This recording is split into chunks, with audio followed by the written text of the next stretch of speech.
Boa noite. No programa desta terça-feira, nossa entrevista é com o professor José Arnóbio, reitor do IFRN. E mais, amanhã é dia de TCM Pesquisa. É o primeiro levantamento estadual TCM-TS2 para as eleições 2026. O cenário político está no ar.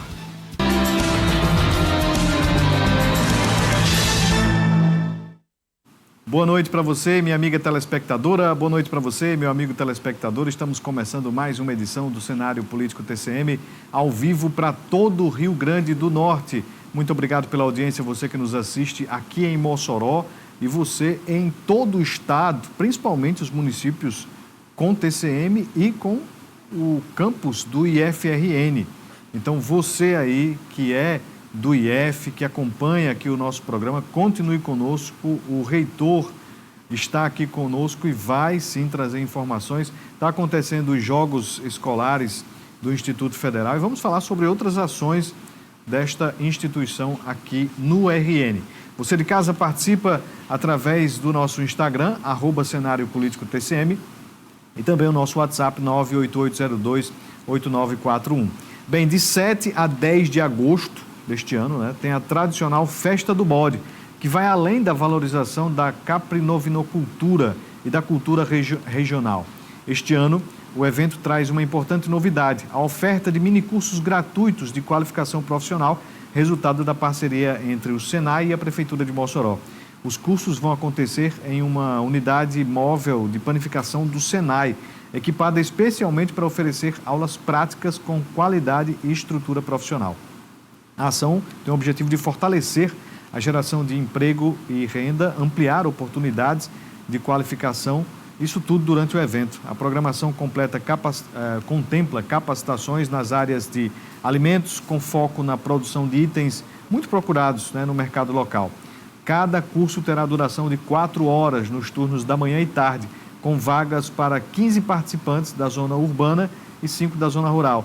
E será gratuito, via gratuidade do Senai. Então, você aí, durante a Festa do Bode, vai ter a oportunidade de se qualificar.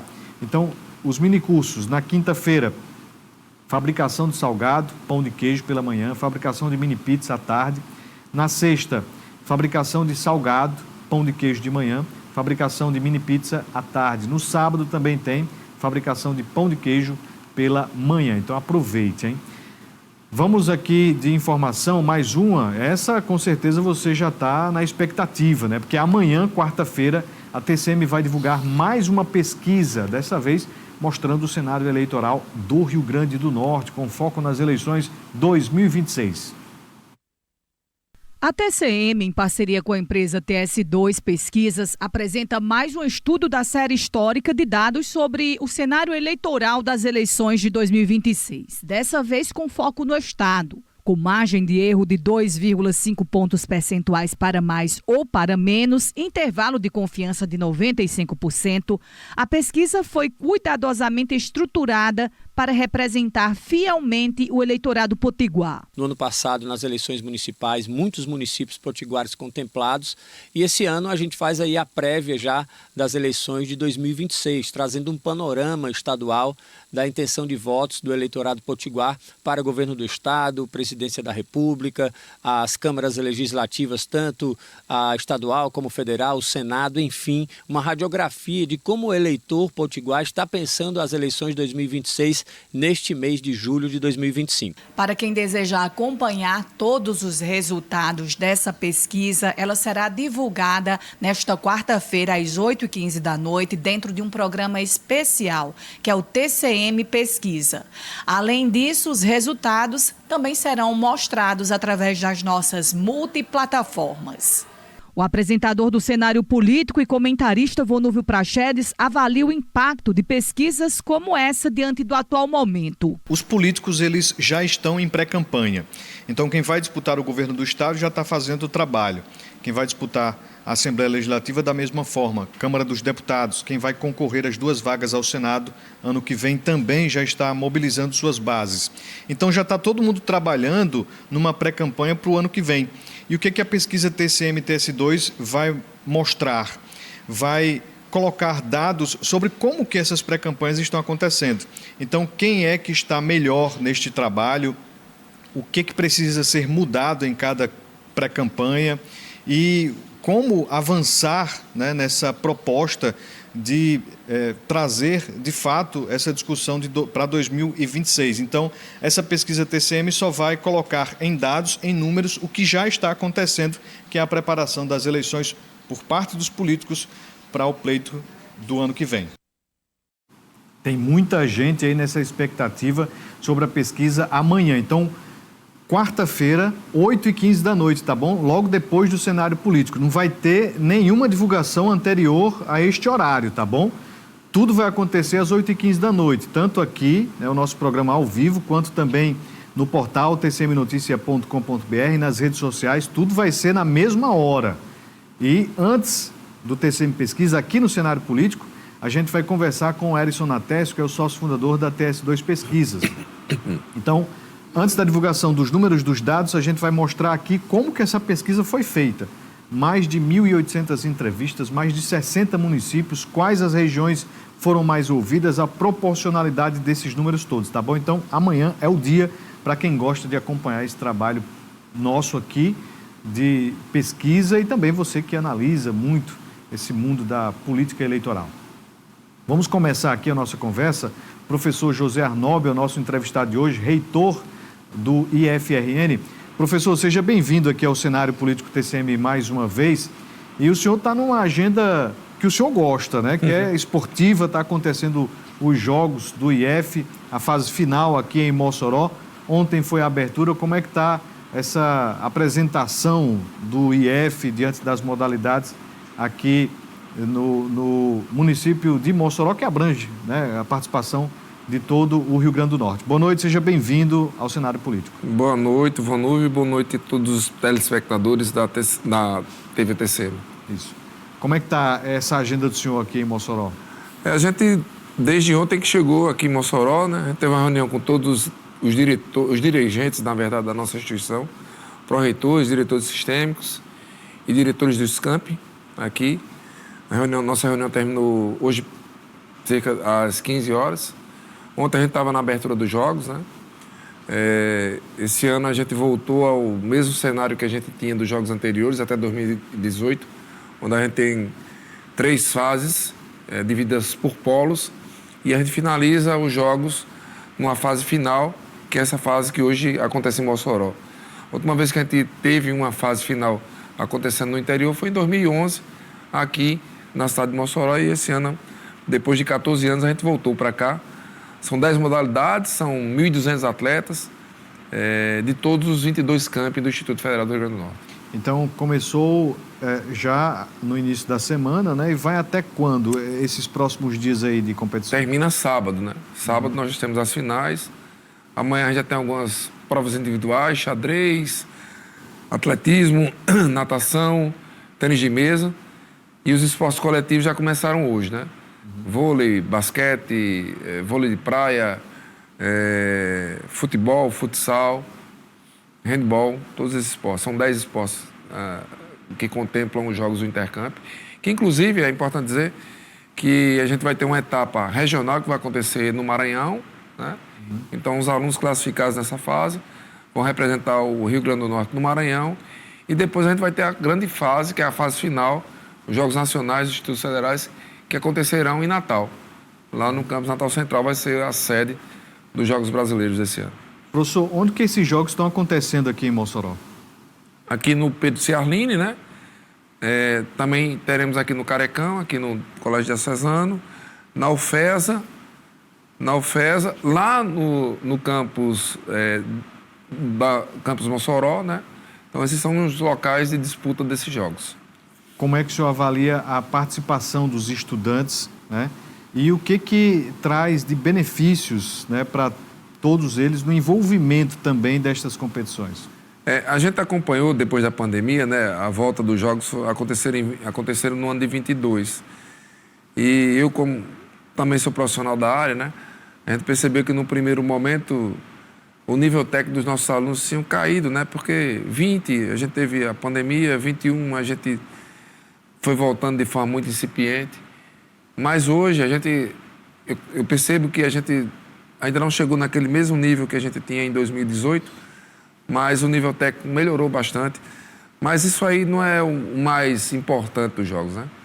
O importante dos jogos é esse envolvimento dos nossos alunos, a possibilidade deles conhecerem outras culturas, de conhecer outras pessoas, de aprender a perder e a ganhar. Eu acho que precisa, né? A sociedade precisa entender que ela tem que aprender a ganhar e aprender a perder, né? Os jogos é esse grande ensinamento, né? E deixam muitas marcas. Hoje eu comentava com um professor nosso de ex-alunos que foram nossos atletas, né? Que participaram desses jogos, hoje são professores, e quando a gente pergunta qual foi a importância de ter vivenciado os jogos, eles falam, né, da experiência que foi trazida. Eu lembro bem que no ano de 2023 ou 2022, eu conversando com um menino de Parelhas, eu disse: e aí, como é que está sendo a experiência? Ele disse: professor, maravilhosa. É a primeira vez que eu vejo o mar. Então, ele lá no município de Parelhas nunca tinha tido a oportunidade de chegar a Natal ou em outra praia, por exemplo, aqui em Tibau, em Mossoró, em Macau. A primeira vez que ele viu o mar foi nessa experiência de ter ido para os Jogos representar o Campus Parelhas lá em Natal. Bem, vamos falar aqui sobre o setor pesqueiro do Rio Grande do Norte, que pode enfrentar grandes desafios com o aumento das tarifas sobre produtos brasileiros anunciado pelos Estados Unidos. Neste cenário, embarcações de pesca do estado podem deixar de operar a partir já de agosto. Anualmente são exportados cerca de 50 milhões de dólares em produtos pesqueiros para os Estados Unidos. Mas devido ao anúncio do aumento das tarifas, essa relação comercial está ameaçada. Os barcos de atum são pescados muito na lua cheia, a maior produção. Então agora a gente está tirando os últimos barcos, hoje está sendo a última exportação e a gente vai aguardar. Muitas empresas estão parando, outras vão dar férias coletivas. E também está no período de entre-safra da gente. Então, algumas embarcações estão indo para manutenção e a gente tem que aguardar uma decisão, que é uma decisão política. Mais de 70% de nossa produção e 100% da nossa exportação é destinada ao mercado americano. E a gente não tem outra alternativa para escoar essa produção desse produto e o mercado interno não consegue absorver. De janeiro a junho de 2025, o estado já exportou mais de 11 milhões de dólares em peixes frescos e refrigerados para os Estados Unidos, segundo dados do Observatório da Indústria Mais RN. Além do setor pesqueiro, o Rio Grande do Norte tem a produção de óleos de petróleo e produtos de origem animal, outros setores de destaque na balança comercial. Devido ao tarifaço, há uma preocupação com a possibilidade de paralisação total da pesca de atum aqui no Rio Grande do Norte, já que pode acontecer uma grande queda na margem de lucro nessas condições. Caso essa situação se confirme, provavelmente 1.000 empregos diretos e 5.000 indiretos serão afetados. Vai chegar um ponto que as empresas não vão ter outra alternativa.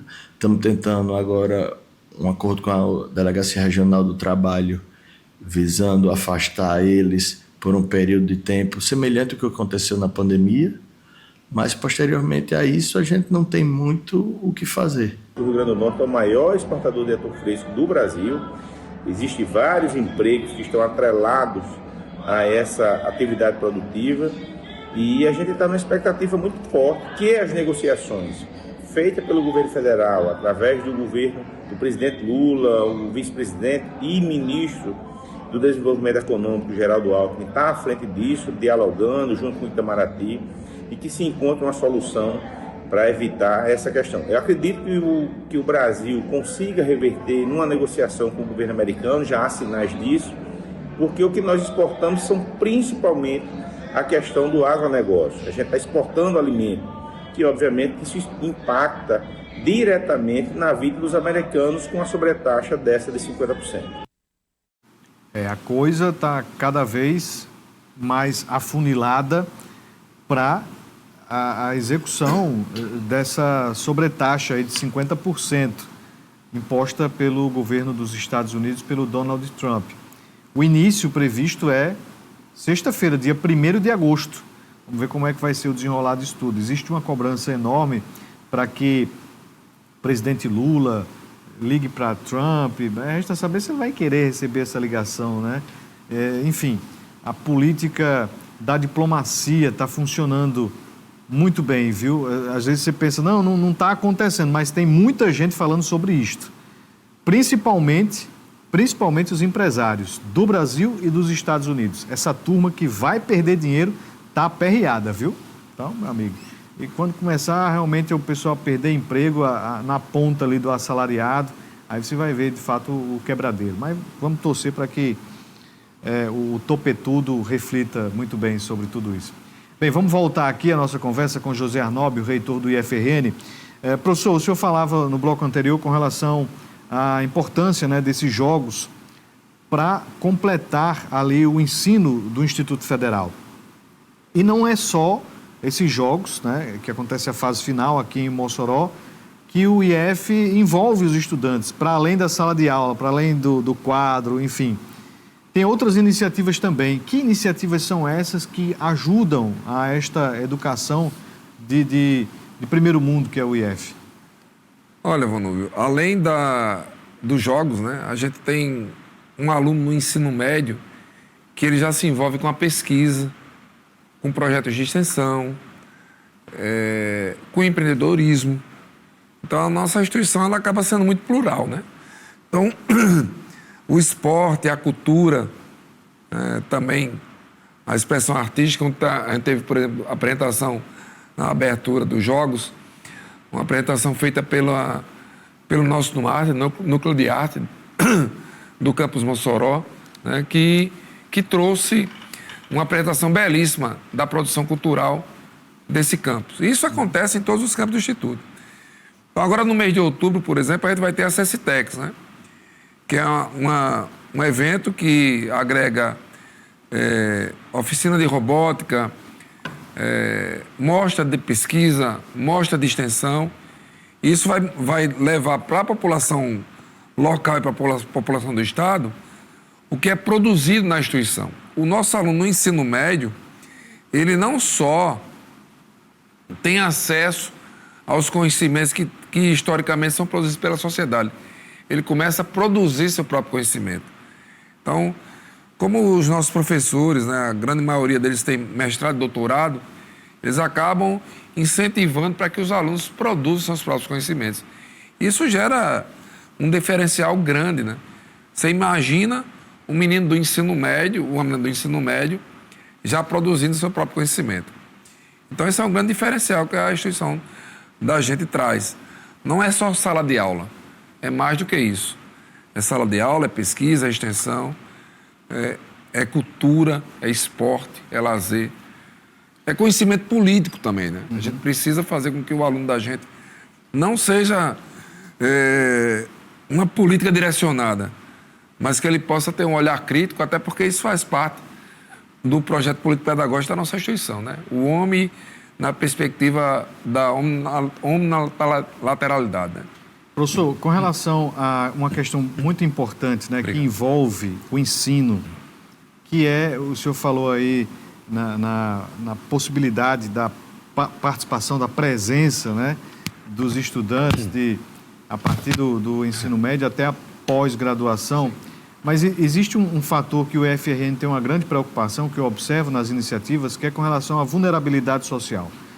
Como é que o IF tem avançado neste quesito de dar condições a quem não tem condições, de dar condições de educação de qualidade para quem não tem a mínima condição, por exemplo, de alimentação em casa? Hoje nós temos um dado que nem toda a população sabe, desculpa, mas o IFRN tem cerca de 80% dos nossos alunos em situação de vulnerabilidade social. Então, isso é um grande desafio. Um outro grande desafio hoje da nossa instituição é que a gente tem cerca de 1.000 alunos com deficiência. Então, é um percentual bem alto, né? E muitos desses alunos com deficiência, além de ter a necessidade do acompanhamento, são alunos também em situação de vulnerabilidade social.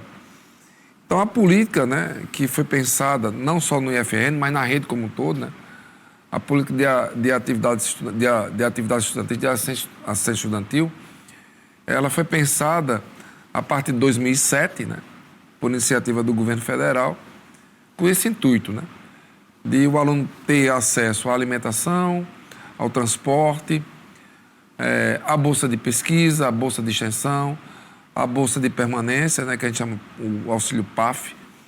Então, são essas políticas que fazem com que o nosso aluno permaneça.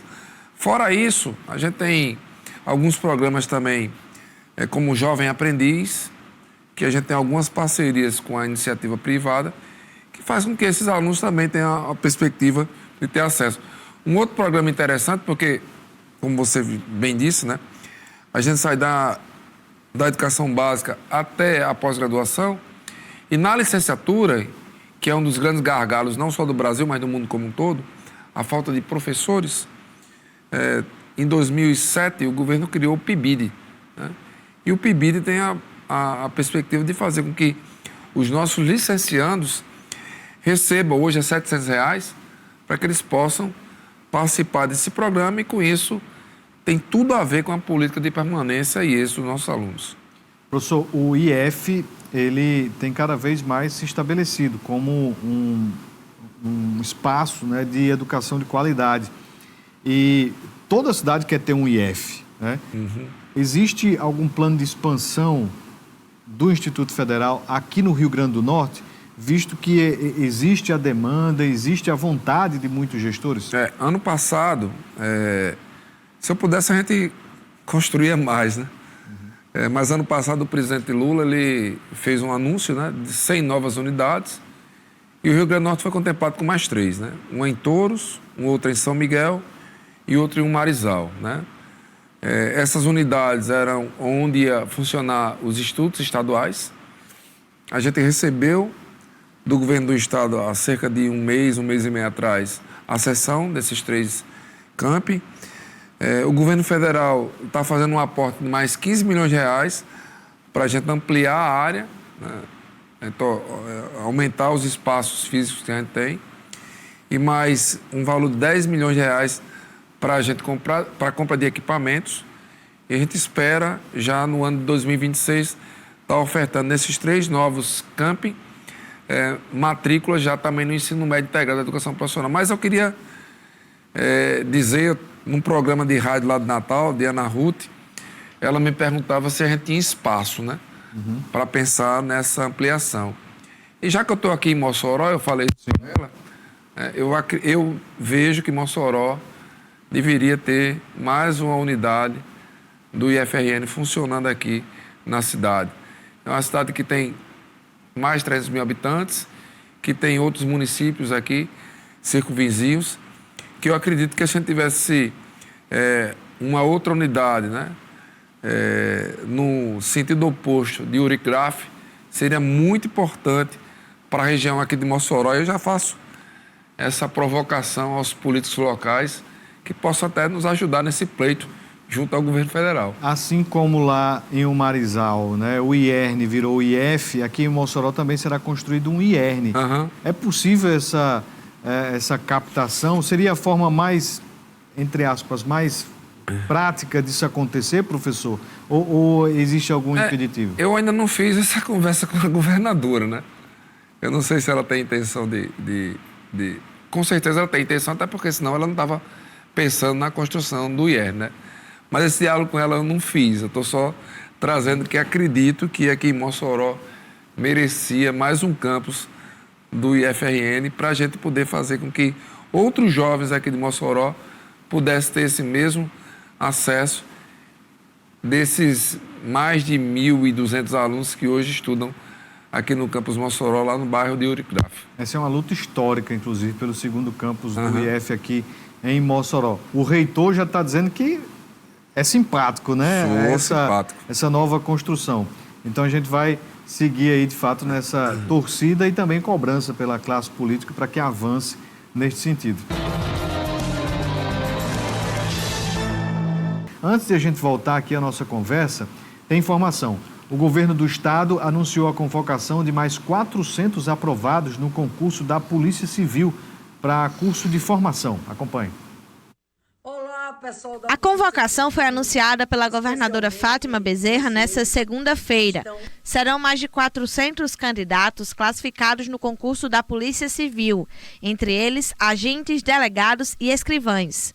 Esta é a terceira turma do certame convocada pelo governo. Vamos convocar mais 400 classificados do concurso da Polícia Civil para iniciarem o curso de formação previsto já agora para novembro de 2025. O secretário de Segurança do RN explica que a convocação faz parte de uma série de investimentos que o governo vem realizando nos últimos anos para fortalecer a segurança do Estado. Esse investimento tem apresentado resultados. De acordo com dados do Anuário Brasileiro de Segurança Pública, o Rio Grande do Norte foi o segundo estado brasileiro que mais reduziu o número de mortes violentas intencionais entre 2017 e 2024. A queda registrada foi de 64,6%, considerando o ano de 2017, apontado como o mais violento da série histórica nacional em comparação com 2024. É muito significativo para a gente, porque essa redução não é de hoje, é desde 2019 que é uma redução continuada das mortes violentas no estado do Rio Grande do Norte. Então, para os índices que nós tínhamos anteriormente, nós temos uma redução de 2017 para 2025 de quase 60%. Então, são menos pessoas que morreram e vidas salvas, independente do tipo de crime e do tipo de ocorrência. Se por um lado os crimes letais em geral apresentaram queda no Rio Grande do Norte, por outro os indicadores de violência de gênero apresentaram alta de acordo com o anuário. Apesar do número de feminicídios ter caído em 21%, as tentativas de feminicídio cresceram em 71,3%. Os casos de lesão corporal em violência doméstica e ameaças aumentaram em 3%. Os crimes de perseguição e stalking em 11,6%. E o descumprimento de medida protetiva cresceu em 18,9%. Em 2024, as polícias militares do estado atenderam 7.772 chamadas de violência doméstica via o 190. O número se manteve estável em relação ao ano anterior. Um caso recente aconteceu em Natal e ganhou repercussão nacional. Uma mulher de 35 anos foi espancada pelo namorado dentro do elevador de um condomínio em Ponta Negra. Durante uma discussão, o homem parte para cima da vítima e começa a desferir socos contra ela. A mulher levou mais de 60 socos e ficou com o rosto completamente ensanguentado. O porteiro do prédio viu a cena e acionou a polícia. Igor Eduardo Cabral foi preso em flagrante e vai responder por tentativa de feminicídio. Segundo o secretário, o Estado tem buscado estruturar as redes de proteção à mulher na tentativa de reduzir os índices de violência. Em 2019, existia apenas 4 delegacias de defesa da mulher e foi estruturada a 5ª e depois criado mais 7. Então, hoje são 12 delegacias de defesa da mulher, mais um plantão 24 horas por dia. E também foi instituído a Patrulha Maria da Penha, que era só uma viatura que atendia em Natal, e hoje, em todas as regiões do estado, existe a Patrulha Maria da Penha. Então, são 2 instrumentos que foram estruturados em defesa da mulher. Então, houve realmente uma redução do número de prática de feminicídio, e esse acréscimo, um dos fatores que a gente contabiliza, que é justamente que as ações da Patrulha Maria da Penha e as investigações da Polícia Civil inibiu o crime realmente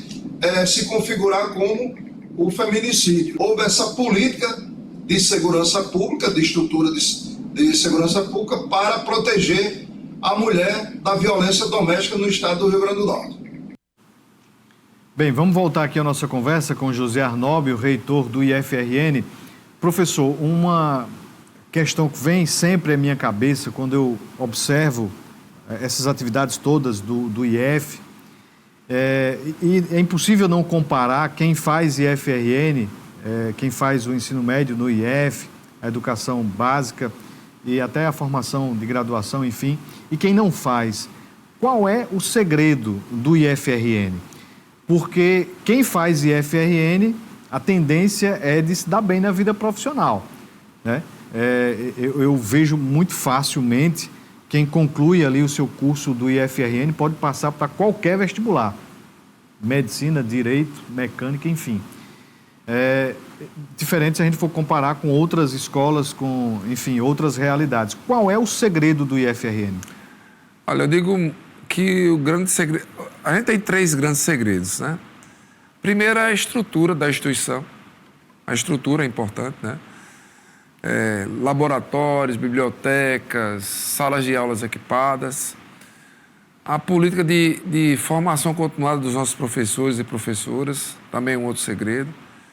E um outro segredo é valorização profissional. Os profissionais da nossa instituição, se a gente for fazer um comparativo com outros profissionais de outras redes, a valorização profissional ela é importante. E essa valorização ela passa, inclusive, pela política de formação inicial e continuada, né? Se você adentra na instituição com graduação, depois você tem a perspectiva de fazer um mestrado, um doutorado, e na hora que você sai do mestrado para doutorado, você também tem, do ponto de vista financeiro, né, um salário melhor. Então, eu digo que um combo, isso aí é um dos combos que faz com que a gente tenha esse diferencial. E aí isso é traduzido em quê? É traduzido nessa política, né, que você tem pesquisa, extensão, ensino de qualidade e tem acesso a essas outras vivências que eu falei para você. Então, quando o nosso aluno ou nossa aluna tem a possibilidade de vivenciar tudo isso, isso acaba sendo o diferencial dos nossos alunos, né? E aí é um aluno que vai pensar fora da caixa. É um aluno que tem um pensamento mais criativo, né?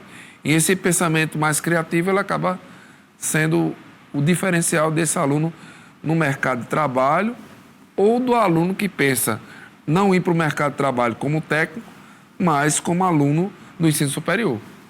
Professor, o senhor foi reeleito reitor no ano passado, fica até 2028, mas algo que certamente o senhor já viveu, né, nesse período de gestão é sobre a questão das finanças. Sim. Né?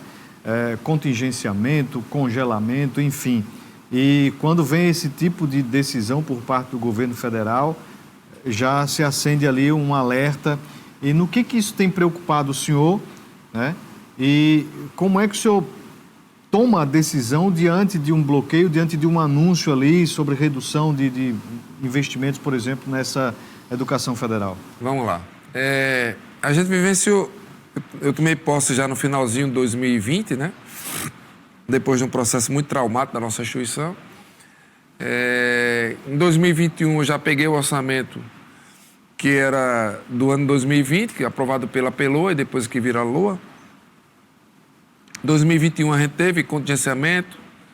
2022 a gente teve contingenciamento, inclusive cortes, né? 2023 a gente também teve um corte trazido pelo Congresso Nacional, né? O que o Ministério da Educação tinha colocado como PELOA, houve um corte. Em 2023, quando o governo Lula ele assumiu, ele faz uma recomposição do nosso orçamento. Em 2024, ele também faz uma nova recomposição, porque o Congresso diminuiu o investimento, cerca de 300 milhões de reais. Então, o presidente Lula faz um novo aporte de recursos. Em 2025, né, também foi anunciado, inclusive, um contingenciamento, mas o governo resolveu não afetar as universidades e institutos federais. E, além de fazer uma recomposição, ele fez colocou um pouco mais de recurso para que a gente pudesse saldar os nossos compromissos. Mesmo diante de tudo isso, eu quero dizer que o orçamento ainda ele é insuficiente para a gente atender todas as demandas, né?